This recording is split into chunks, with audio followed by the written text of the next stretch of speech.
প্রিয় ছাত্রছাত্রী, তোমাদের জিও টিউটোরিয়াল পয়েন্ট এই চ্যানেলে স্বাগত। আজকে আমরা আলোচনা করব মিলেট কি বা মিলেট কাকে বলে। দেখো, সংজ্ঞা: জোয়ার, বাজরা, রাগি প্রভৃতি ক্ষুদ্রাকৃতির দানাশস্যকে একত্রে মিলেট বলে। মিলেট বলতে কিন্তু এই জোয়ার, বাজরা, রাগি এই তিনটি শুষ্ক কৃষির ফসলকে কিন্তু বলা হচ্ছে মিলেট। আচ্ছা, উৎপাদক অঞ্চল: ভারতের প্রধান মিলেট উৎপাদক অঞ্চলগুলি হলো মহারাষ্ট্র, গুজরাট, রাজস্থান, কর্ণাটক প্রভৃতি। আচ্ছা, কৃষির প্রকৃতি: মিলেট স্বল্প উৎপাদনক্ষম শুষ্ক কৃষির ফসল।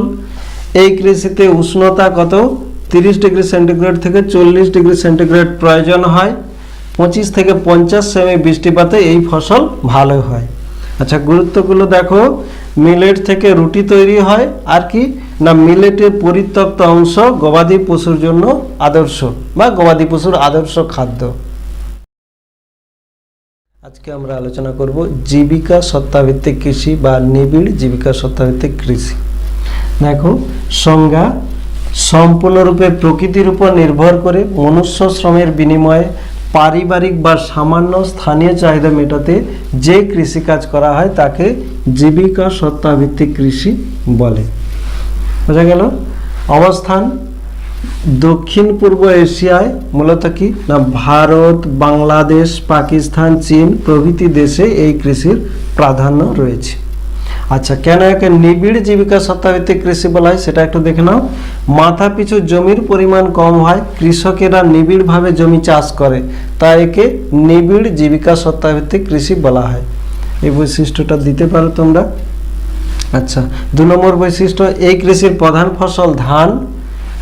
মাথা পিছু জমি, উৎপাদন ও আয় কম, আর কি না কৃষিতে তেমন যান্ত্রিকীকরণ হয়নি, অর্থাৎ এটা মূলত শ্রমনির্ভর কৃষি, এতে বেশি যান্ত্রিকীকরণ হয়নি। কিন্তু ছদ্ম বেকারত্ব: এই কৃষিতে ছদ্ম বেকারত্ব পরিলক্ষিত হয়। প্রভাবগুলো দেখো: হেক্টর প্রতি উৎপাদন বেশি হয়।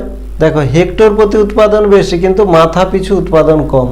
আর কি মৌসুমী বায়ুর অনিশ্চয়তায় কৃষি উৎপাদন ব্যাহত হয়, অর্থাৎ মৌসুমী বায়ু দেরি করে এলে বা অত্যাধিক বৃষ্টিতে কি হয়, কৃষিজ ফসল উৎপাদন ব্যাহত হয় বা ফসল নষ্ট হয়ে যায়। আজকে আমরা আলোচনা করব শস্যাবর্তন বা ক্রপ রোটেশন কি। দেখো, সংজ্ঞাতে কি না একই জমিতে বছরে বিভিন্ন শস্য বা বিভিন্ন বছরে বিভিন্ন শস্য পর পর চাষ করাকে বলা হচ্ছে শস্যাবর্তন। ব্যাপারটা কি না দেখো, একটা জমিতে প্রথমে গম চাষ করা হলো, গম উঠে গেলে আলু, আলু উঠে গেলে কপি, কপি উঠে গেলে ডাল, এরকমভাবে পর পর বিভিন্ন শস্য চাষ করাকে বলা হচ্ছে শস্যাবর্তন। অবস্থান কি, এটা ভূমধ্যসাগরের কৃষি, মিশ্র কৃষি, নিবিড় কৃষি, এইসব কৃষিতে কি হচ্ছে না শস্যাবর্তন পদ্ধতি কার্যকর করা হচ্ছে। আর কি না ভারতের আর্দ্র কৃষি বলয়ে এই শস্যাবর্তন পদ্ধতি কার্যকর করা হয়। আচ্ছা, পদ্ধতি: এক ফসলি কৃষি জমি, দ্বিফসলি ও বহু ফসলি কৃষি জমিতে এই শস্যাবর্তন পদ্ধতি কার্যকর করা হয়। আচ্ছা, বৈশিষ্ট্য কি না বিভিন্ন শস্যের পরপর চাষ, যেটা প্রথমে বুঝালাম। এইটা দেখো, একই জমিতে কি হচ্ছে না বিভিন্ন শস্য পরপর চাষ করা হচ্ছে, হলো। আর কি দীর্ঘ সময়কাল, এই শস্যাবর্তন পদ্ধতি যদি এক ফসলে কৃষি জমি হয় তাহলে সঠিকভাবে সম্পন্ন করতে 4 থেকে 5 বছর সময় লাগে। সেটা এই যে এইখানে দেয়া আছে, দেখো, প্রথম বছর গম, দ্বিতীয় বছর আলু, তৃতীয় বছর কপি, চতুর্থ বছর ডাল, পঞ্চম বছর গম। এরকম এক ফসলে, অর্থাৎ বছরে যদি একটি করে ফসল উৎপাদন হয় তাহলে কি 4 থেকে 5 বছর সময় লাগবে। আর কি না শস্য চাষে বৈচিত্র্য, এই শস্যাবর্তন পদ্ধতি মানে হচ্ছে বিভিন্ন শস্যের পরপর চাষ করা। তাহলে কি বৈচিত্র্য কেন হচ্ছে না বিভিন্ন ধরনের যে শস্য চাষ করা হচ্ছে সেটাই তো বৈচিত্র্য। শস্যের দানা শস্য চাষ করা হচ্ছে, এবার কি শুটি জাতীয় শস্য, দানা শস্য মানে গম, ধান, এইসব শুটি জাতীয় শস্য, ডাল, ফল, এরকম বিভিন্ন শস্য চাষ করা হচ্ছে। তারপর কি ঘাস চাষ করা হচ্ছে, এরকমভাবে বিভিন্ন শস্যের বৈচিত্র্য ঘটানো হয়। আর কি জমির প্রাকৃতিক উর্বরতা, এই ব্যাপারটা কি না এই শস্যাবর্তন পদ্ধতি করা হয়ে থাকে কি না জমিকে প্রাকৃতিকভাবে উর্বর করার জন্য, অর্থাৎ জমিতে এই গম, আলু, কপি এইসব চাষ করার ফলে যেসব খনিজের অভাব ঘটে সেটা কি হচ্ছে না ডাল চাষ অর্থাৎ শুটি জাতীয় শস্য চাষের ফলে কি হচ্ছে না জমিতে নাইট্রোজেন আরও বিভিন্ন পদার্থের ঘাটতি কি হচ্ছে পূরণ হয়ে যায়। এই জন্য কি হচ্ছে না জমি প্রাকৃতিকভাবে উর্বর থাকে। হলো এবার সুবিধা কি না জমির উর্বরতা বজায় থাকে, যেটা এখানে বোঝালাম। আচ্ছা, অধিক উৎপাদন বৃদ্ধি কি না এই শস্যাবর্তনের ফলে জমিতে অধিক ফসল উৎপাদন বৃদ্ধি পাচ্ছে। আর কি পুষ্টিমৌলের সমবন্টন, অর্থাৎ জমিতে এই গম আলু কপি এইসব চাষের ফলে যে পুষ্টিমৌলের ঘাটতি হচ্ছে ডাল চাষ বা শিম্বগোত্রীয় উদ্ভিদ চাষের জন্য কি হচ্ছে না সেই ঘাটতি পূরণ হয়ে যাচ্ছে, এই জন্য পুষ্টিমৌলের সমবন্টন ঘটছে। আর কি ক্ষতি কম ও লাভ বেশি, এতে কি হচ্ছে কৃষকের ক্ষতির পরিমাণ কমে যাচ্ছে, লাভের পরিমাণ বেড়ে যাচ্ছে। আর কি না বেশি কর্মদিবস সৃষ্টি হয়। এই ব্যাপারটা কি না কৃষক তার জমিতে বছরে এক ফসলই চাষ করতো, অর্থাৎ একটি ফসল চাষ করতো, এখন 3 থেকে 4টি ফসল চাষ করছে। তাহলে কি হচ্ছে না তার কর্মদিবস কি হচ্ছে বেশি দিন সে কাজ পাচ্ছে, এই জন্য বেশি কর্মদিবস সৃষ্টি হচ্ছে। আচ্ছা, অসুবিধা কি না আদর্শ অবস্থার অভাব, অর্থাৎ আদর্শ অবস্থার অভাব ব্যাপারটা কি না কৃষক বিভিন্ন শস্য পরপর চাষ করছে, এই শস্য চাষের জন্য যে জলবায়ুর প্রয়োজন সেই জলবায়ু হয়তো কৃষক ঠিকঠাক পাচ্ছে না। এই জন্য কি না শস্যাবর্তন পদ্ধতি সঠিকভাবে কার্যকর করার জন্য আদর্শ জলবায়ু বা বিভিন্ন পরিকাঠামোর অভাব আছে। আর কি অভিজ্ঞতার অভাব, কৃষককে অবশ্যই দক্ষ এবং অভিজ্ঞ হতে হবে, যদি না হয় তাহলে এই শস্যাবর্তন পদ্ধতি ঠিকভাবে কার্যকর করতে পারবে না। আর কি শস্যের বাজারের অভাব, অর্থাৎ বিভিন্ন শস্য পরপর চাষ করে কৃষকের অনেক ফসল উৎপাদন হচ্ছে, সেই ফসল ঠিকভাবে বিক্রি করার জন্য অর্থাৎ বাজারে দাম শস্যের দাম ঠিকঠাক পাচ্ছে না, এই জন্য শস্যের বাজারের অভাব রয়েছে। আচ্ছা, উদাহরণটা দেখো, উদাহরণটা আমি ব্যাখ্যা করেছি তাও একবার বলে দিচ্ছি। উদাহরণ দেখো, গম প্রথম বছর গম চাষ করছে, দ্বিতীয় বছর আলু, তৃতীয় বছর কপি, চতুর্থ বছর ডাল, পঞ্চম বছর গম। এইভাবে কি হচ্ছে না একটা শস্যাবর্তন পদ্ধতি চক্রাকারে ঘটছে, একেই বলছে শস্যাবর্তন বা ক্রপ রোটেশন। আজকে আমরা আলোচনা করব উদীয়মান বা সূর্যোদয় শিল্প বা সানরাইজ ইন্ডাস্ট্রি। সংজ্ঞা দেখো, যে সমস্ত শিল্পের বয়স খুব কম এবং উৎপাদন প্রক্রিয়া দ্রুত গতিতে এগিয়ে চলছে এবং বর্তমানে ও ভবিষ্যতে বিপুল শিল্পদ্রব্য উৎপাদনের সম্ভাবনা রয়েছে তাকে উদীয়মান বা সূর্যোদয় শিল্প বলে। ঠিক আছে, তাহলে এই শিল্পের বৈশিষ্ট্যগুলো কি কি না এই শিল্পকে কেন্দ্র করে অনেক ছোট ছোট শিল্পের আত্মপ্রকাশ ঘটে, এই শিল্প বয়সে অনেক বেশি নবীন। আর কি না এই শিল্পের ভবিষ্যৎ সম্ভাবনা অনেক বেশি উজ্জ্বল। এই শিল্পকে কেন্দ্র করে অনেক শিল্প আশেপাশে গড়ে ওঠে, এই জন্য একে বলা হচ্ছে কি না আধুনিক শিল্প দানব। আর কি না এই শিল্পকে অনুসরণ করে অনেক ছোট ছোট শিল্প গড়ে ওঠে, যেমন ন্যাপথা শিল্প, রং শিল্প, প্লাস্টিক শিল্প, রাবার শিল্প, এগুলি। এই জন্য একে বলা হচ্ছে নিম্ন প্রবাহী শিল্প বা ডাউন স্ট্রিম ইন্ডাস্ট্রি। আচ্ছা, এই শিল্পকে কেন্দ্র করে কোনো অঞ্চলে কৃষি শিল্প পরিবহন ব্যবস্থার ব্যাপক উন্নতি ঘটে। আর কি না সরকারের ব্যাপক রাজস্ব বৃদ্ধি পায়। আর কি না এই শিল্পে প্রচুর কর্মসংস্থানের সুযোগ বৃদ্ধি পায়। আর কি নতুন নতুন ভোগ্যপণ্য তৈরিতে এই শিল্পের গুরুত্ব অপরিসীম। উদাহরণ কি না পেট্রো রসায়ন শিল্প। আচ্ছা, পেট্রো রসায়ন শিল্পকে সূর্যোদয় শিল্প কেন বলছি আমি একটু শর্ট করে বলে দিচ্ছি। দেখো, সূর্যোদয় শিল্প সূর্য যখন উঠবে তখন কি হচ্ছে সবে মাত্র ভোর হচ্ছে, কিন্তু তার ভোর অর্থাৎ দুপুর গড়িয়ে সন্ধ্যা হতে অনেক সময়ের প্রয়োজন। তাহলে এই শিল্পটা এত বেশি সম্ভাবনাময়, এর আগামী 15 বছর ধরে শুধুমাত্র এই শিল্পের সম্ভাবনা তৈরি হয়েছে। এর অর্থাৎ অনেক বহুদূর গিয়ে অর্থাৎ 100-200 বছর পর্যন্ত এর কি চলবে না অগ্রগতি চলতে থাকবে। এই জন্য বলা হচ্ছে একে সূর্যোদয় শিল্প। সবে তো মাত্র শুরু হয়েছে, এখন অনেক বাকি রয়েছে, এই কারণে একে বলা হচ্ছে সূর্যোদয় শিল্প বা উদীয়মান শিল্প বা সানরাইজ ইন্ডাস্ট্রি। আজকে আমরা আলোচনা করব মুক্তপদ শিল্প বা শিকড় আলগা শিল্প কাকে বলে। সংজ্ঞা, যে সমস্ত শিল্পে শিল্প উৎপাদনের জন্য বিশুদ্ধ শ্রেণীর কাঁচামাল ব্যবহৃত হয় এবং এই শিল্পে কী হচ্ছে না পণ্য সূচক 1 হয় এবং শিল্পটি বাজার বা কাঁচামালের উৎস কেন্দ্র যেখানে খুশি গড়ে ওঠে তাকে বলা হচ্ছে মুক্ত পথ শিল্প বা শিকড় আলগা শিল্প বা ফুড লুজ ইন্ডাস্ট্রি। কেন বলা হচ্ছে ফুড লুজ ইন্ডাস্ট্রি? না এই শিল্প বাজার গড়ে উঠলেও মালিকের লাভ হবে, কাঁচামালের উৎস কেন্দ্রেও গড়ে উঠলে মালিকের লাভ হবে, অথবা বাজার কাঁচামালের উৎস কেন্দ্র এই দুটোর মাঝখানে যেখানেও খুশি অবস্থান করলেও মালিকের লাভ হবে। এই জন্য একে শিকড় আলগা শিল্প বলা আছে। শিকড় আলগা কেন?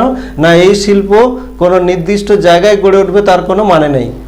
লৌহ ইস্পাত শিল্প হলে কি হয় না তাকে লৌহ আকরিকের উৎস স্থানেই গড়ে উঠতে হবে, নাহলে মালিকের লস হয়ে যাবে। কিন্তু এই শিল্প যেখানে খুশি গড়ে উঠলেও মালিকের প্রফিট হবে। এই জন্য একে মুক্তপথ শিল্প বা শিকড় আলগা শিল্প বলা হচ্ছে। আচ্ছা, এর বৈশিষ্ট্যগুলো কি কি দেখে নাও। না এই শিল্পে ব্যবহৃত কাঁচামালের ওজন ও উৎপাদিত সামগ্রীর ওজন সমান হয়। আর কি না বিশুদ্ধ শ্রেণীর কাঁচামাল ব্যবহৃত হয় এই শিল্পে। আর কি না শিল্পটি যেখানে খুশি বাজার বা কাঁচামালের উৎপাদক অঞ্চল বা অন্যত্র যেখানে খুশি গড়ে উঠতে পারে। আর কি না এই শিল্পের পণ্য সূচক সবসময় 1 হয়। আর কি না এই শিল্পে কেছে না শ্রম নির্ভরতা বেশি, অর্থাৎ শ্রমিকের উপর বেশি গুরুত্ব আরোপ করা হয়।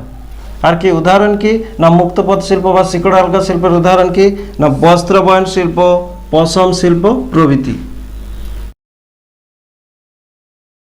আজকে আমরা আলোচনা করব পণ্য সূচক বা বস্তু সূচক বা ম্যাটেরিয়াল ইন্ডেক্স কাকে বলে। আচ্ছা দেখো, পণ্য সূচক বা বস্তু সূচক এর হচ্ছে সংজ্ঞা। তাহলে তোমরা কি বলবে না কোনো শিল্পকেন্দ্রে কেন্দ্রীভূত কাঁচামালের ওজন ও উৎপাদিত সামগ্রীর ওজনের অনুপাতকে বলা হচ্ছে পণ্য সূচক বা বস্তু সূচক। এটা সূত্র আকারে কিভাবে লিখবে না পণ্য সূচক সমান কেন্দ্রীভূত কাঁচামাল ভাজিত উৎপাদিত সামগ্রীর ওজন হলো। এটা 2 নম্বরে দিবে। 3 উদাহরণটা ভালো করে দেখো। আচ্ছা দেখো, কোনো একটা বস্ত্রবয়ন শিল্পের ক্ষেত্রে 1 কেজি তুলা ব্যবহার করে 1 কেজি সুতা উৎপাদন করা হচ্ছে। তাহলে 1:1 সমান 1, অর্থাৎ 1কে 1 দিয়ে ভাগ করলে 1 হচ্ছে। তাহলে বস্তু সূচক হচ্ছে 1।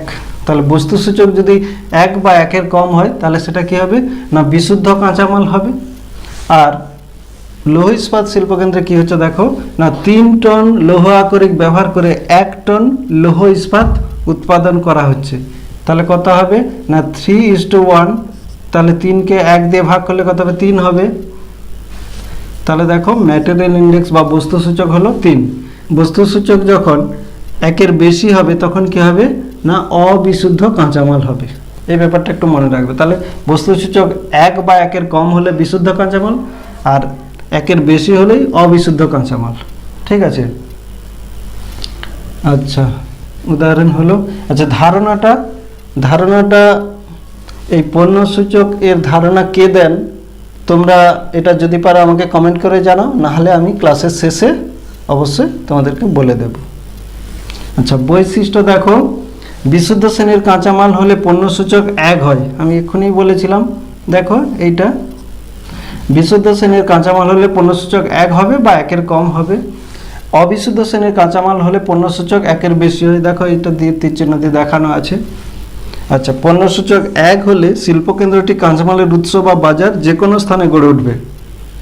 বস্ত্রবয়ন শিল্পের পণ্য সূচক হচ্ছে 1। তাহলে এই শিল্প যেখানে খুশি গড়ে উঠতে পারে, অর্থাৎ শিল্প কেন্দ্রে গড়ে উঠতে পারে, বাজার কেন্দ্রে বা এই দুটোর মাঝখানে যেখানে খুশি গড়ে উঠবে মালিকের লাভ হবে। আর যদি লৌহ ইস্পাত কেন্দ্র হয়, দেখো 3 টন ব্যবহার করে 1 টন লৌহ ইস্পাত হচ্ছে, তাহলে কি একে অবশ্যই কী হবে না শিল্প কেন্দ্রে অর্থাৎ কাঁচামালের উৎস কেন্দ্রে গড়ে তুলতে হবে, না হলে কী হবে মালিকের লস হয়ে যাবে। গুরুত্ব, পণ্য সূচকের দ্বারা শিল্পের অবস্থান নির্ধারিত হয়, আর পণ্য সূচক শিল্পকেন্দ্রের উৎপাদন ব্যয়কে অনেকখানি প্রভাবিত করে। তাহলে পণ্য সূচক ধারণাটি কে দেন না জার্মান অর্থনীতিবিদ আলফ্রেড ওয়েবার পণ্য সূচক এই বিষয়টি ধারণা দেন।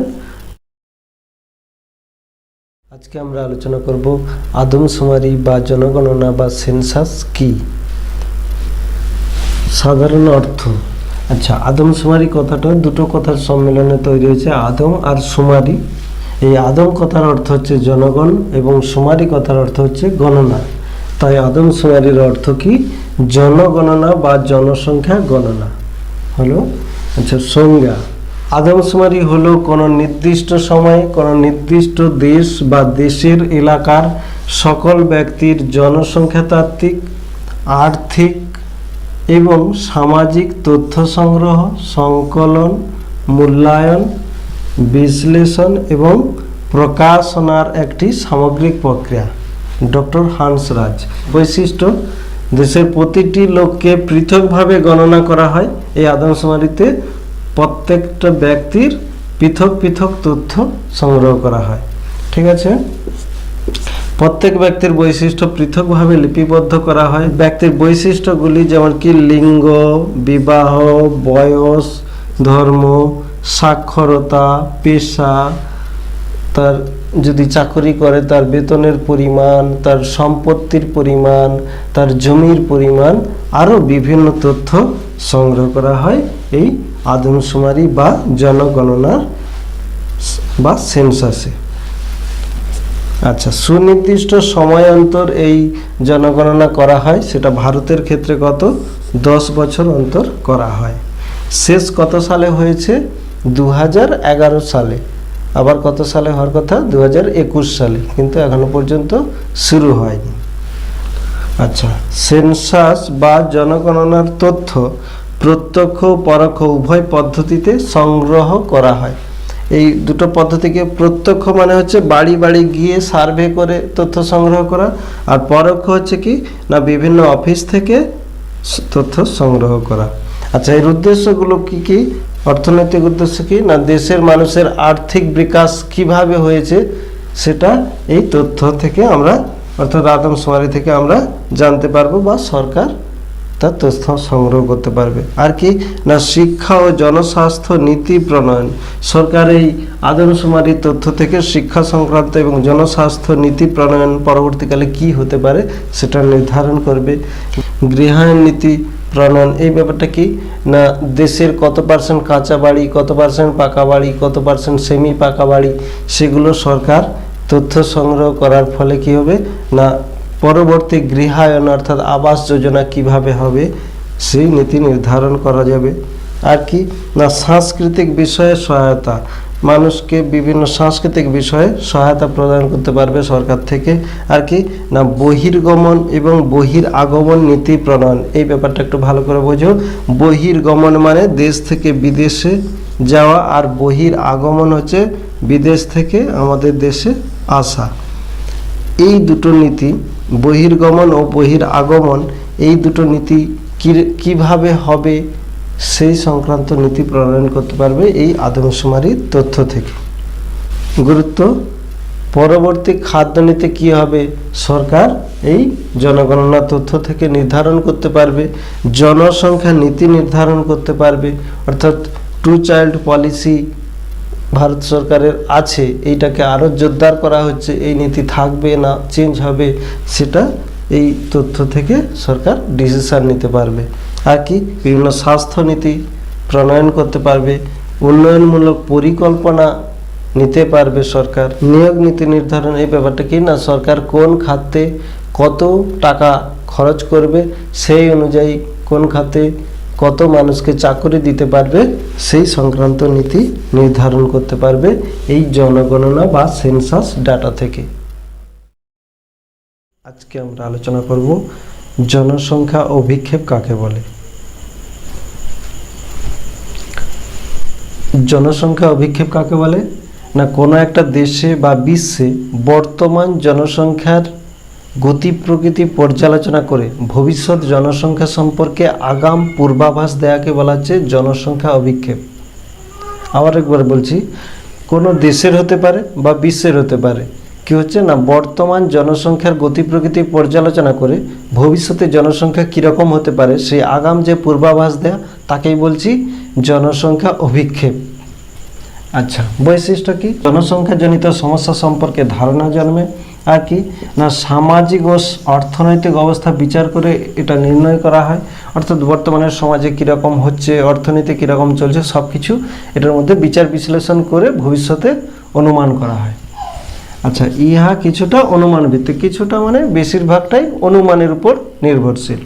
নির্ধারণ করার ক্ষেত্রে কি কি বিষয়ের উপর জোর দেওয়া হয়? না শিক্ষা ও সচেতনতার হার, সামাজিক অর্থনৈতিক অবস্থা, অনুপ্রবেশের মাত্রা, অর্থাৎ কোনো দেশ থেকে কীরকম জনসংখ্যা আসছে কিনা, অনুপ্রবেশ করছে কিনা তার মাত্রা, পরিব্রাজনের হার, অর্থাৎ কোনো দেশ থেকে পরিব্রাজন করছে নাকি, জনসংখ্যা আসছে নাকি, বা আমাদের দেশ থেকে অন্য দেশে পরিব্রাজন করছে কিনা, সব কিছু বিচার বিশ্লেষণ করা হয়। জন্মহার ও মৃত্যুহার বিশ্লেষণ করা হয়। আর কি না স্বাস্থ্য সচেতনতা, এইসব বিচার বিশ্লেষণ করা হয়। আচ্ছা, ব্যবহার, এর দ্বারা দেশের বা বিশ্বের কি লাভ হতে পারে, দেশের ক্ষেত্রে কি কি লাভ হতে পারে? না এর ভিত্তিতে একটি দেশের জনসংখ্যার প্রত্যাশিত বৃদ্ধির হার সম্পর্কে ধারণা লাভ করা যায় হলো। আর এর দ্বারা সরকার তার জনসংখ্যা নীতি প্রণয়ন ও বাস্তবায়নে আগাম পূর্বাভাস পেয়ে থাকে। অর্থাৎ সে যদি কোনো নীতি প্রণয়ন করে, ভবিষ্যতে কীরকম জনসংখ্যা বাড়বে সেই বিষয়ে যদি একটা মোটামুটি অনুমান থাকে, তাহলে কী হবে, সরকার কি পরিকল্পনা করবে সেই পরিকল্পনা নিতে তাকে সাহায্য করবে এই জনসংখ্যা অভিক্ষেপ।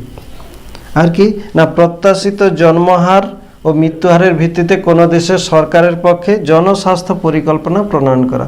ওই জন্মহার ও মৃত্যুহার সব কিছু দেখে বিচার বিশ্লেষণ করে ভবিষ্যৎ জনসংখ্যা নীতি বা দেশের কোনো অর্থনৈতিক পরিকল্পনা নিতে আরও সাহায্য করবে সরকারকে। আচ্ছা, উদাহরণ কী হবে? এটা বিশ্বের ক্ষেত্রে দেওয়া আছে। রাষ্ট্রসংঘের জনসংখ্যা বিভাগের মতে 2025 সালে কি হচ্ছে না বিশ্বের জনসংখ্যা হবে 800 কোটি। আচ্ছা, বর্তমানে 2021 সালে কি প্রায় 700 কোটির মতো আছে। তাহলে সেই বেসিসে একটা বিচার বিশ্লেষণ করে 2025 সালে কত হবে এর আগাম অনুমান করা হয়েছে 800 কোটি, আর 2050 সাল নাগাদ কত হবে, প্রায় 1000 কোটি জনসংখ্যা হবে। এটাই হচ্ছে জনসংখ্যা অভিক্ষেপ, অর্থাৎ ভবিষ্যতে জনসংখ্যা কি হতে পারে সেই যে অভিক্ষেপ, অর্থাৎ সেই যে অনুমান, পূর্ব অনুমান করা, সেটাই জনসংখ্যা অভিক্ষেপ।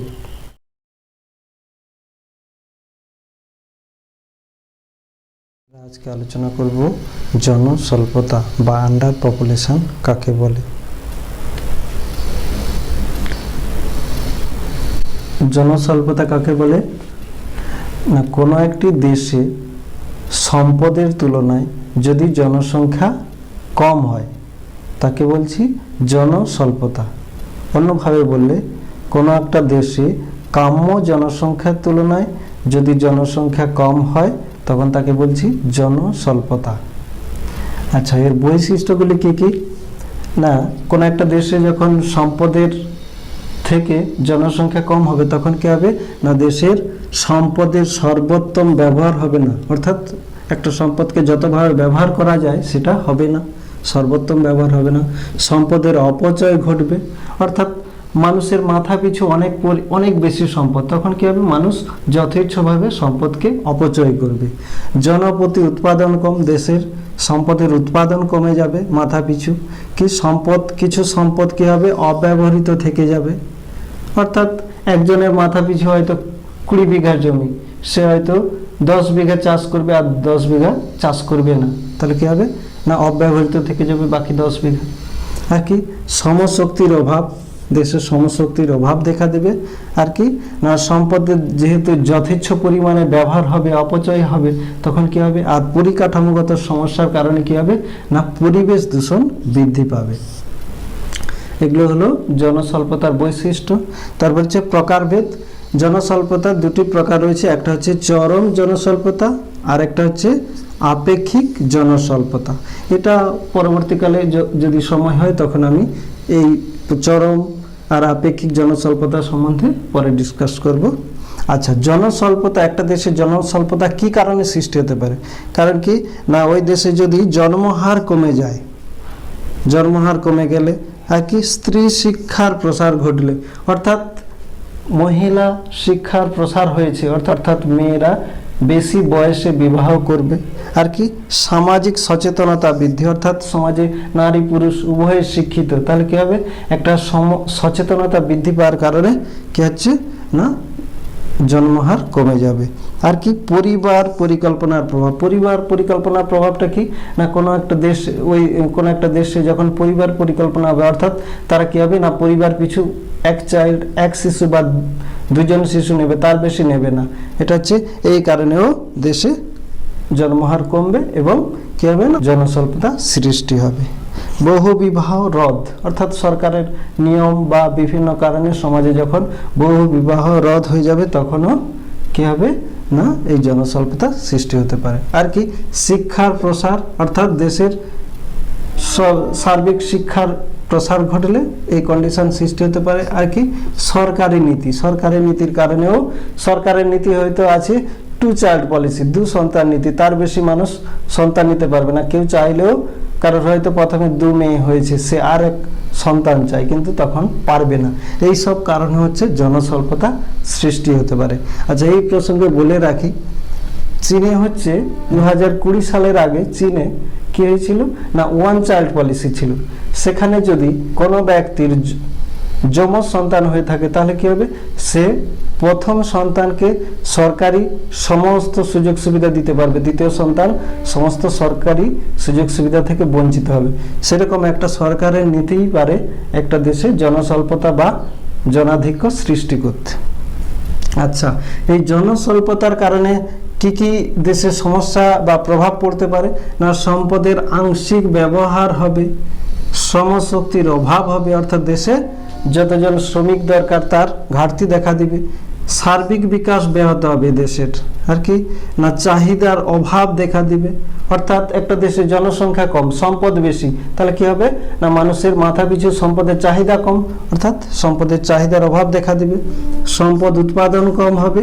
আর কি না পরিকাঠামোগত সমস্যা দেখা দিবে, অর্থাৎ দেশে যে পরিমাণ জনসংখ্যার প্রয়োজন সেটা যদি সরকার না পায় তাহলে কি হবে, সেটা পরিকাঠামো সঠিকভাবে গড়ে তুলতে পারবে না। আচ্ছা, এর ছবিটা কিভাবে তোমরা আঁকবে, এরকম একটা গ্রাফ আঁকবে। দেখো, এটা হচ্ছে জনসংখ্যা বৃদ্ধি রেখা আর এটা হচ্ছে সম্পদ উৎপাদন। জনস্বল্পতার সৃষ্টি কখন হবে না এই পর্যায়ে, অর্থাৎ এখানে যদি একটা ডট ডট টানা যায় আর এখানে দেখো এখানে সম্পদ উৎপাদনও কম, জনসংখ্যাও কম, অর্থাৎ সম্পদ দেশে সম্ভাবনা আছে সম্পদ উৎপাদন বৃদ্ধির, কিন্তু জনসংখ্যা কমের কারণে কি হচ্ছে না সম্পদ উৎপাদন এই পর্যায়ে থাকবে, অর্থাৎ জনস্বল্পতা সৃষ্টি হবে। উদাহরণ কি বলবে, উদাহরণ হচ্ছে অস্ট্রেলিয়া, নেদারল্যান্ড প্রভৃতি দেশে জনস্বল্পতা পরিলক্ষিত হয়। আজকে আমরা আলোচনা করব কাম্য জনসংখ্যা কাকে বলে। সম্পদ বিশারদ অধ্যাপক জিমারম্যানের মতে আদর্শ মানুষ জমি অনুপাতই হলো কাম্য জনসংখ্যা, অথবা অন্যভাবে বলবে কোন একটা দেশে তার সম্পদের অনুপাতে যদি জনসংখ্যা সামঞ্জস্য হারে বৃদ্ধি পায় তাকে বলছি কাম্য জনসংখ্যা। আবার একবার বলছি, কোন দেশে যে পরিমাণ সম্পদ রয়েছে সেই সম্পদের সঙ্গে সামঞ্জস্য হারে যদি জনসংখ্যা বৃদ্ধি পায় তাকে বলছি কাম্য জনসংখ্যা বা অপটিমাম পপুলেশন। আচ্ছা, বৈশিষ্ট্য, তাহলে কাম্য জনসংখ্যা একটা দেশের সৃষ্টি হলে তখন কি হবে না মানুষের মাথা পিছু আয় খুব বেশি হবে। আর কি না কাম্য জনসংখ্যার ধারণাটি এটা একটা গতিশীল ধারণা। আর কি না সম্পর্ক, অর্থাৎ কাম্য জনসংখ্যা এটা কি একটা গুণগত সম্পর্ক, অর্থাৎ মানুষ ও জমির মধ্যে একটি গুণগত সম্পর্ককে আলোচনা করে কাম্য জনসংখ্যা।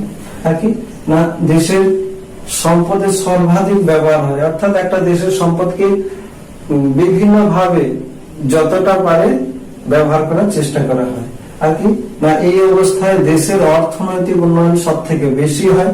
আর কি জমিকে 3 ডাইমেনশনালি ব্যবহার করা হয়, অর্থাৎ জমির দৈর্ঘ্য প্রস্থ উচ্চতাকে কাজে লাগানো হয়। আচ্ছা, জমির 3 ডাইমেনশনাল ব্যবহারের দুটো উদাহরণ দিচ্ছি। ধরো রাস্তার উপর ফ্লাইওভার হয়েছে, সেটা একটা ত্রিমাত্রিক ব্যবহার।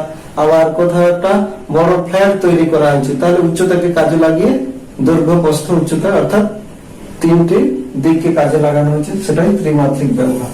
আচ্ছা, বেকারত্ব থাকে না, এই কাম্য কোন একটা দেশে কাম্য জনসংখ্যার সৃষ্টি হলে তখন কি না ওই দেশে বেকারত্ব থাকবে না প্রায়। আর কি না অবস্থায় মানুষ জমির সম্পদ অর্থাৎ অনুপাতটা একবার আদর্শ হবে, আর কি না এই অবস্থায় মানুষের জীবনযাত্রার মান সর্বাধিক পর্যায়ে পৌঁছাবে, অর্থাৎ খুব ভালো হবে। আচ্ছা, কাম্য জনসংখ্যা কি কি বিষয়ের উপর নির্ভর করে? না সম্পদ উৎপাদনের পরিমাণের উপর, দেশের জনসংখ্যার পরিমাণের উপর। দেশের জনসংখ্যা যদি অত্যধিক বেড়ে যায় তাহলে কি হবে? না সম্পদের সঙ্গে সামঞ্জস্য বিঘ্নিত হবে, তখন কাম্য জনসংখ্যা অবস্থা থেকে কি হবে? চেঞ্জ হয়ে যাবে।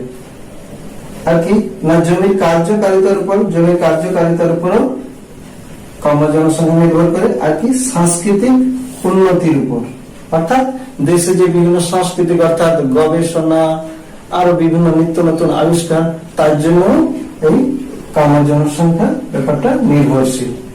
আচ্ছা, কাম্য জনসংখ্যার ছবিটা কিভাবে আঁকবেন? এরকম একটা এঁকে তারপরে কি করবে, গ্রাফটা কিরকম ভাবে আঁকবে, এইরকম একটা ছবি আঁকবে। আচ্ছা, এইটা আমি ডট ডট দিয়ে দেখিয়েছি, তোমরা নাও দেখাতে পারো, ডট ডট তো তোমাদেরকে বোঝানোর জন্য দেখিয়েছি। দেখো এই অবস্থায় কি হবে না জনসংখ্যা বৃদ্ধিও যেরকম হবে সম্পদ উৎপাদনও সেরকম, অর্থাৎ জনসংখ্যার সঙ্গে সামঞ্জস্য হয়ে বৃদ্ধি পেলে গ্রাফটাও ঠিক এই পর্যায়ে হচ্ছে কাম্য জনসংখ্যার একটা অবস্থা হয়ে গেছে। এই ডট ডটটা তোমরা নাও দিতে পারো, কাম্য জনসংখ্যা চিত্র। আচ্ছা, উদাহরণ কি না কাম্য জনসংখ্যা পরিলক্ষিত হয় কোথায়? গ্রেট ব্রিটেন, সুইডেন প্রভৃতি দেশে কাম্য জনসংখ্যা পরিলক্ষিত হয় বা দেখতে পাওয়া যায়।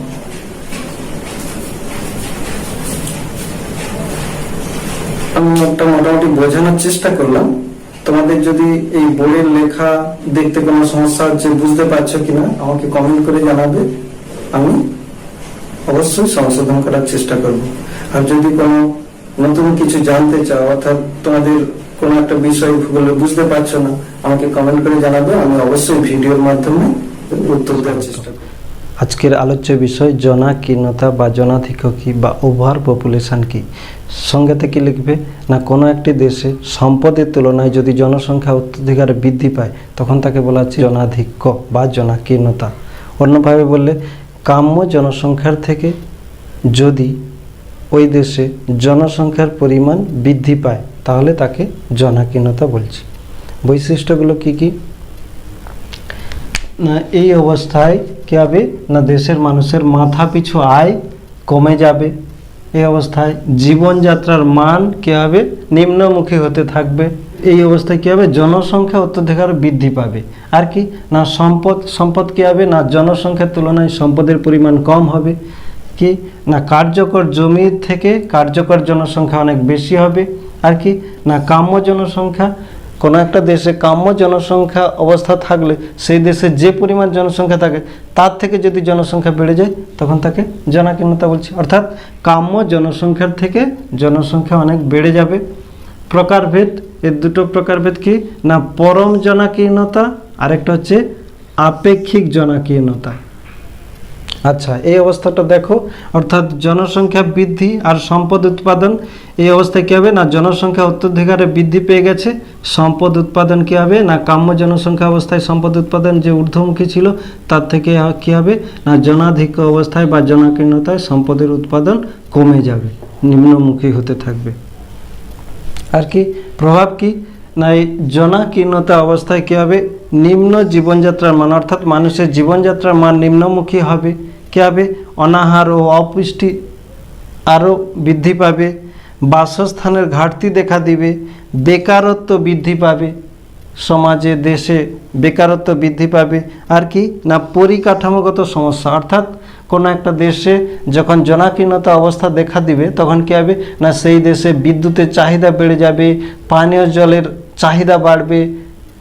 কী হবে? এইসব কারণে কী হবে না পরিকাঠামোগত সমস্যা দেখা দিবে। আর কি না সর্বোপরি শিক্ষা ও স্বাস্থ্যের অবনতি ঘটবে। জনাকীর্ণতাযুক্ত দেশগুলির উদাহরণ কী হবে না বাংলাদেশ, ভারত, পাকিস্তান, চীন প্রভৃতি দেশে জনাকীর্ণতা পরিলক্ষিত করব। জনঘনত্ব কাকে বলে? সংজ্ঞা: কোনো একটি নির্দিষ্ট ভৌগোলিক অঞ্চলে মোট জনসংখ্যা ও মোট জমির অনুপাতকে বলা হচ্ছে জনঘনত্ব। অন্যভাবে বললে কোনো একটি নির্দিষ্ট ভৌগোলিক অঞ্চলে প্রতি বর্গ কিমিতে যতজন জনসংখ্যা বসবাস করে তাকে বলা হচ্ছে জনঘনত্ব। বৈশিষ্ট্য কি লিখবে না এখানে মানুষ ও জমির মধ্যে কি হচ্ছে না পরিমাণগত সম্পর্ক আলোচনা করা হচ্ছে জনঘনত্বে। আর কি জনঘনত্বে কর্মক্ষম মানুষ ও কার্যকরী জমিকে গুরুত্ব দেওয়া হয় না, আর জনঘনত্ব ধারণাটি গতিশীল। আচ্ছা, সূত্র কি লিখবে? সূত্র জনঘনত্বের সূত্র তাহলে কি না মোট জনসংখ্যা ভাজিত মোট জমির আয়তন, অর্থাৎ কোনো একটা দেশের যত জনসংখ্যা আছে তার যোগফলকে ওই দেশের আয়তন দিয়ে ভাগ করলে জনঘনত্ব বের হবে। তাহলে একটা উদাহরণ দিয়ে দেখি। এটা হচ্ছে একটা মধুপুর গ্রাম। মধুপুর গ্রামের হচ্ছে টোটাল পপুলেশন কত 5000 জন, আর টোটাল এরিয়া তার মোট আয়তন কত 10 বর্গ কিমি। তাহলে পপুলেশন ডেন্সিটি জনঘনত্ব কত না 5000 জন ভাজিত 10 বর্গ কিমি, 0 কেটে গেলে তাহলে 500 জন পার বর্গ কিমি। উদাহরণ কি লিখবে? উদাহরণ দুটো দিয়েছি, তোমাদের যেটা ইচ্ছা সেটা লেখার চেষ্টা করবে। 1 নম্বর হচ্ছে 2011 সালের আদমশুমারি অনুযায়ী ভারতের জনঘনত্ব কত 382 জন পার বর্গ কিমি, আর 2011 সালের আদমশুমারি অনুযায়ী পশ্চিমবঙ্গের জনঘনত্ব 1029 জন পার বর্গ কিমি। স্বাগত। আজকে আমরা আলোচনা করব মানুষ জমি অনুপাত কাকে বলে। সংজ্ঞাতে প্রথমে কি লিখবে না কোনো একটি দেশে বা কোনো নির্দিষ্ট ভৌগোলিক অঞ্চলে কি হচ্ছে না মোট কার্যকর জনসংখ্যাকে যদি মোট কার্যকরী জমি দিয়ে ভাগ করা হয়, অর্থাৎ মোট কার্যকর জনসংখ্যা ও মোট কার্যকর জমির অনুপাতকে বলা হচ্ছে মানুষ জমি অনুপাত। আর একবার বলছি, তাহলে সংজ্ঞাতে কি লিখবে কোনো একটি দেশে বা নির্দিষ্ট ভৌগোলিক অঞ্চলে মোট কার্যকর জনসংখ্যা ও কার্যকর জমির অনুপাতকে বলা হচ্ছে মানুষ জমি অনুপাত।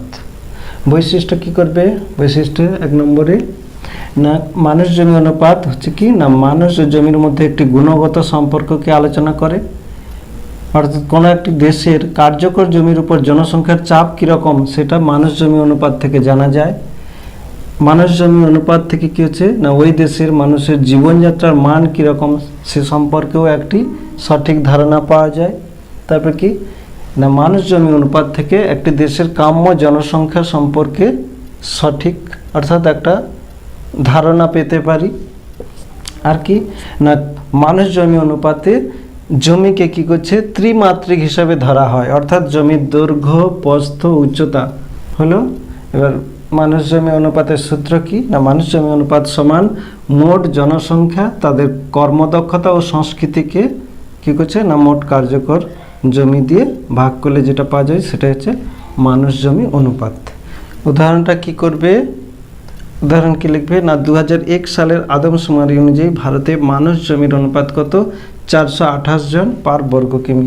এটা কিভাবে এসছে দেখো না ভারতের জনসংখ্যা হচ্ছে 121,1,93,422 জন। তাকে কি হচ্ছে না ভারতের কার্যকর জমি এর মধ্যে কি কি ধরা হবে না না ভারতের পার্বত্য এলাকাকে বাদ দেওয়া হয়েছে, ভারতের যেগুলো থর মরুভূমি অর্থাৎ মরুভূমির এলাকা যেখানে চাষবাস হচ্ছে না সেই সব এলাকাকে বাদ দেওয়া হচ্ছে, আরও কি যেসব এলাকাতে কোনো সম্পদ উৎপাদন হচ্ছে না সেই সব এলাকাকে আর কি বরফাবৃত অঞ্চল এই সব অঞ্চলকে বাদ দিয়ে যেটা হয়েছে সেটা হচ্ছে কার্যকর জমি। সেটা কত না 28,27,892 বর্গ কিমি, অর্থাৎ এই টোটাল জনসংখ্যাকে টোটাল কার্যকর জমি দিয়ে ভাগ করে যেটা পাওয়া যাচ্ছে অর্থাৎ সেটাই হচ্ছে 428 জন পার বর্গ কিমি। আলোচ্য বিষয় শূন্য জনসংখ্যা কি বা জিরো পপুলেশন গ্রোথ রেট কি। কোনো দেশে যখন জন্মহার ও মৃত্যুহার প্রায় সমান হয় তখন তাকে বলছি শূন্য জনসংখ্যা বৃদ্ধি। বৈশিষ্ট্য কি হবে না এই অবস্থায় যেহেতু জিরো পপুলেশন এই অবস্থায় কী হবে না জন্মহার ও মৃত্যুহার প্রায় সমান হবে। কী হবে না এই অবস্থাটা অর্থাৎ শূন্য জনসংখ্যা বৃদ্ধি এই অবস্থাটা কখন পরিলক্ষিত হবে না জনসংখ্যা বিবর্তনের চতুর্থ দশায় এটা পরিলক্ষিত হবে। আর কি না এই অবস্থায় জনসংখ্যা বৃদ্ধি প্রায় সামান্য পরিমাণে হয়, অর্থাৎ জনসংখ্যা বৃদ্ধি হয় না বললেই চলে। আর কি না সব থেকে উন্নত দেশগুলিতে এই অবস্থা পরিলক্ষিত হয়, কালীন ভিত্তিতে এটি সম্ভব নয়, অর্থাৎ দীর্ঘকালীন ভিত্তিতে জিরো পপুলেশন গ্রোথ রেট এই অবস্থা থাকবে না, এটা সাময়িক 5 থেকে 10 বছরের মতো অবস্থা। আচ্ছা, সূত্র কি না শূন্য জনসংখ্যা বৃদ্ধি সূত্র, জন্মহার মাইনাস মৃত্যুহার সমান 0। অর্থাৎ কোনো একটি দেশে বছরে যদি 5000 জন জন্মগ্রহণ করে, আবার যদি 5000 জন মারা যায়, তাহলে কী হবে? আলটিমেট বৃদ্ধি 0। এটাই হচ্ছে শূন্য জনসংখ্যা বৃদ্ধি।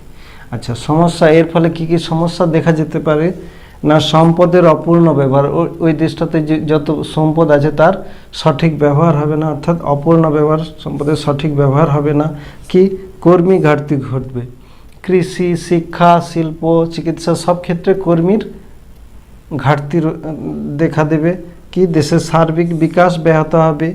আর কি না বসতির অসম বন্টন পরিলক্ষিত হবে। আর কি না অর্থনৈতিক মন্দা দেখা দেবে, অর্থাৎ দেশে জনসংখ্যা যেহেতু বৃদ্ধি পাচ্ছে না, কী হবে না চাহিদা কমার জন্য অর্থনৈতিক মন্দা দেখা দিবে।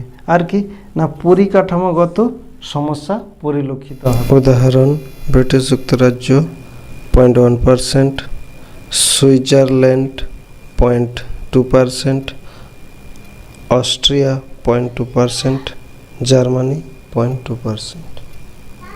আজকে আমরা আলোচনা করব জনবিস্ফোরণ কাকে বলে। দেখো, সংজ্ঞা, সারা পৃথিবীতে বা কোনো অঞ্চলে স্বল্প সময়ে জনসংখ্যা অতি দ্রুত হারে বৃদ্ধি পাওয়াকে বলা হচ্ছে জনবিস্ফোরণ। আরেকবার বলছি, সারা পৃথিবীতে বা কোনো অঞ্চলে বা কোনো দেশে স্বল্প সময়ে জনসংখ্যা অতি দ্রুত হারে, অর্থাৎ বৈপ্লবিক পরিবর্তন ঘটবে, অতি দ্রুত হারে বৃদ্ধি পাওয়াকে বলা হচ্ছে জনবিস্ফোরণ। জনবিস্ফোরণের কারণগুলি কি কি? প্রথম হচ্ছে পরিবার পরিকল্পনার অভাব, তারপরে কি অশিক্ষা, কুশিক্ষা ও নিরক্ষরতার কারণে। 3 নম্বর জন্মহার বেশি, মৃত্যুহার কম, এই কারণে। 4 হচ্ছে নারী শিক্ষার অভাব ও স্বল্প সামাজিক মূল্য, এই কারণেও জনসংখ্যা বৃদ্ধি পায়। কিভাবে জনসংখ্যা নিয়ন্ত্রণ করা যায়, অর্থাৎ জন্ম নিয়ন্ত্রণ করা যায়, তারা না জানার জন্য জন্মহার আরও বাড়ছে। যৌথ পরিবার প্রথা, এই কারণেও কিছু জনবিস্ফোরণ ঘটছে। পুত্রাকাঙ্ক্ষার জন্য। আর কি না চিকিৎসা ব্যবস্থার অগ্রগতি, এই কারণে। আর কি না দেশে তরুণ জনসমষ্টি, অর্থাৎ 20 থেকে যদি 35 বছরের মধ্যে তরুণ জনসমষ্টি বেশি হয়, তাহলে কি হবে না জন্মহার বেশি হবে এবং কি জনবিস্ফোরণ পরিস্থিতি তৈরি হবে। তরুণ জনসমষ্টি বৃদ্ধি, এই কারণে। আর কি উদাহরণ না 1951 থেকে 81 সালে কি হচ্ছে না ভারতে জনবিস্ফোরণের অবস্থা সৃষ্টি হয়। এই সালের রেঞ্জে, অর্থাৎ 30 বছর, 1951 থেকে 81 সাল, এই সালের মধ্যে কি হচ্ছে না ভারতে জনবিস্ফোরণের মতো দ্রুত হারে জনসংখ্যা বৃদ্ধি পেয়েছে। আজকে আমরা আলোচনা করব সোনালী চতুর্ভুজ।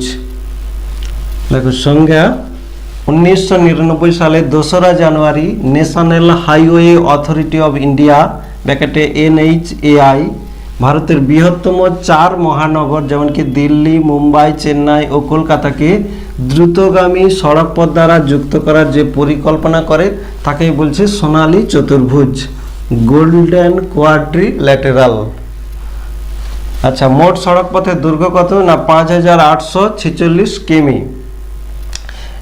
এই দেখো, এই 4টি হচ্ছে নিউ দিল্লি, মুম্বাই, চেন্নাই এবং কলকাতা, এই 4টি মহানগরকে সড়ক পথ দ্বারা যুক্ত করা হয়েছে। এটা চতুর্ভুজের ন্যায় দেখতে হয়, একে সোনালী চতুর্ভুজ বলা হচ্ছে। আচ্ছা, 4টি বাহুর দৈর্ঘ্য দিল্লি থেকে মুম্বাই দেখো 1419 কিমি, মুম্বাই থেকে চেন্নাই 1290 কিমি, চেন্নাই থেকে কলকাতা 1684 কিমি। এইটা হচ্ছে সব থেকে বড়, আর ছোট হচ্ছে কোনটা, এই মুম্বাই থেকে চেন্নাই সব থেকে ছোট বাহু, আর এই বাহুটা সব থেকে বড়। আর কলকাতা থেকে দিল্লি হচ্ছে 1453 কিলোমিটার। এই ছবিটা মোটামুটি এঁকেছি, তোমরা যদি পারো আঁকতে চেষ্টা করবে। আচ্ছা, উদ্দেশ্য গুরুত্ব কি না যাত্রী পরিবহন দ্রুত ও সহজসাধ্য হয়, পণ্য পরিবহন সহজ হয় ও বৃদ্ধি পায়। আর কি না ভারতের আভ্যন্তরীণ বাণিজ্য অনেক বৃদ্ধি পায় এই গোল্ডেন কোয়াড্রিল্যাটেরাল বা সোনালী চতুর্ভুজ সড়ক পথের জন্য। এর সাথে যুক্ত জাতীয় ও রাজ্য সড়কগুলির গুরুত্ব অনেক বৃদ্ধি পায়। আর কি না দেশের সার্বিক উন্নয়ন ত্বরান্বিত হয়। এইগুলোই।